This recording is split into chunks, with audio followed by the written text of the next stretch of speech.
The battalion commander looked at her file, then at her face, then back at the file like he was checking for a printing error. Lieutenant Iris Vance was 26 years old, a West Point graduate with a degree in tactical operations, and she had just been assigned to lead an all-male infantry platoon in one of the most dangerous forward operating bases in Helmand Province. The men in the room didn't laugh. They just went quiet in that particular way that means the same thing. Lieutenant Iris Vance stood at the edge of forward operating base Marmel in northern Afghanistan, watching dust devils spin across the compound. She was 26, lean and tall at 5'9", with her dark hair pulled back in a regulation bun that never seemed to come loose no matter how long the day got. Her uniform was clean but worn in the places that mattered: elbows, knees, the spots where gear rubbed during long movements. She'd been in country for 2 weeks, assigned as platoon leader for 3rd Platoon, Bravo Company, 2nd Battalion, 75th Infantry Regiment. 32 men. Not one of them had asked her a question since she arrived.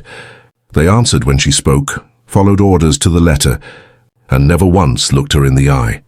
The FOB sat in a valley surrounded by compounds and poppy fields, close enough to the Pakistani border that they could see the mountains where the Taliban disappeared after every engagement. It was her first combat assignment as an officer. If you want to hear more stories about soldiers who earned their place the hard way, go ahead and subscribe. These are the ones that don't make the news. Iris came from a military family that went back 4 generations. Her great-grandfather flew bombers in World War II. Her grandfather served 2 tours in Vietnam as an infantry officer. Her father retired as a colonel after 28 years, most of it in special forces. Her older brother was a ranger, currently on his 4th deployment. She grew up on army bases: Fort Bragg, Fort Benning, Fort Lewis. She learned to march before she learned to ride a bike. Her father treated all 3 of his children the same way, with high expectations and no excuses. When she told him at 17 that she wanted to go to West Point, he didn't congratulate her. He asked if she was ready to be better than good. Because good wouldn't be enough, she got her appointment. She graduated in the top 15% of her class. She scored expert on every weapons qualification. She finished Ranger School, one of only 37 women to complete it at that point. And she finished in the middle of her class, with no special treatment and no second chances. Her father told her once that the uniform doesn't care who wears it, but the people inside the uniforms do. He said she'd have to prove herself every single day, sometimes to the same people over and over. He wasn't bitter about it. He was just honest. That's what she respected about him. He never lied to make things sound easier than they were. The first patrol briefing was held in a plywood building that smelled like sweat and diesel fuel. Iris stood at the front, with a map of the area spread on the table. Her platoon sergeant, Staff Sergeant Kyle Brennan, stood off to the side with his arms crossed. He was 31 on his 5th deployment, with a combat infantry badge and enough scar tissue to prove it. The mission was a clearing operation in a village 3 kilometers northwest. Intelligence said the Taliban were using it as a supply route. Standard procedure: move in at dawn, search compounds, question locals, withdraw before midday heat. Iris briefed the route, the timeline, and the contingencies. She spoke clearly and didn't rush. When she finished, she asked for questions. Nobody spoke. The silence stretched long enough to make her neck warm. Staff Sergeant Brennan finally cleared his throat. He said the route she'd chosen was too exposed. Too much open ground. He suggested a different approach, one that added 40 minutes but used a wadi for cover. Iris had studied the terrain for 3 days. The wadi, he suggested, flooded during the morning because of irrigation runoff from the village. They'd be walking through knee-deep water, slowed down, loud and vulnerable.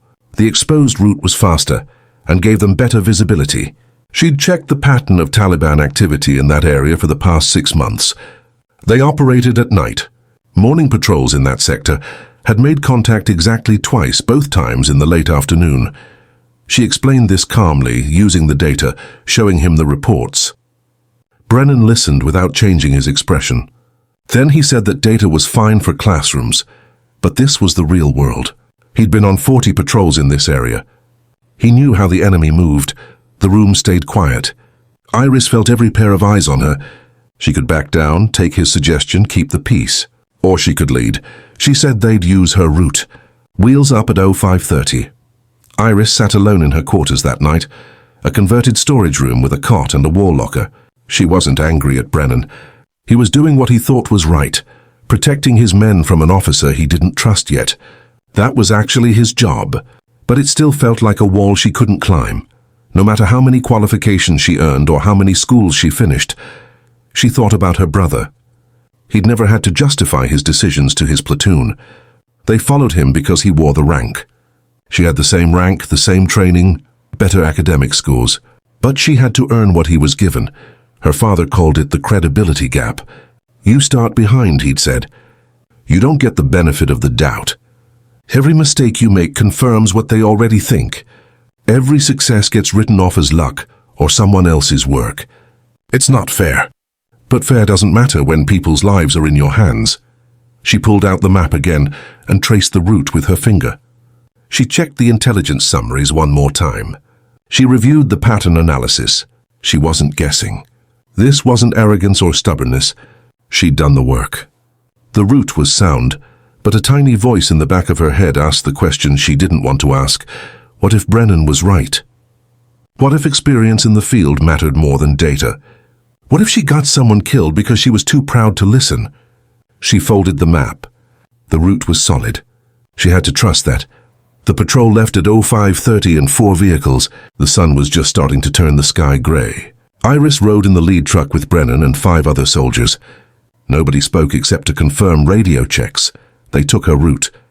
The open ground she'd chosen was a flat stretch of farmland, visibility for 400 meters in every direction. They moved fast. No contact. By 6:45 they reached the village and began the clearing operation. It went smoothly. Too smoothly. The locals were cooperative, maybe too cooperative. Iris felt it first, that strange tension in the air when something is coming but hasn't arrived yet. Brennan felt it too. She saw him scanning the rooftops more than usual. At 09:20 they finished the last compound. Iris called for withdrawal. They mounted up and began the return trip using the same route.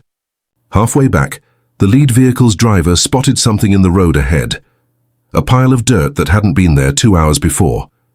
Brennan immediately called a halt. Possible IED. The convoy stopped 60 meters short. Iris got out and moved forward with Brennan and the squad leader to assess. It looked wrong. The dirt was too fresh, too obvious. The Taliban didn't make obvious mistakes. Then Brennan saw it. Tire tracks leading off the main road toward the wadi. Fresh tracks. Multiple vehicles. He looked at Iris and she understood immediately. If they'd taken his route through the wadi, they would have driven right into an ambush. The IED on the main road wasn't the trap. It was the diversion. The real kill zone was in the wadi, right where Brennan had wanted to go. Iris made the call.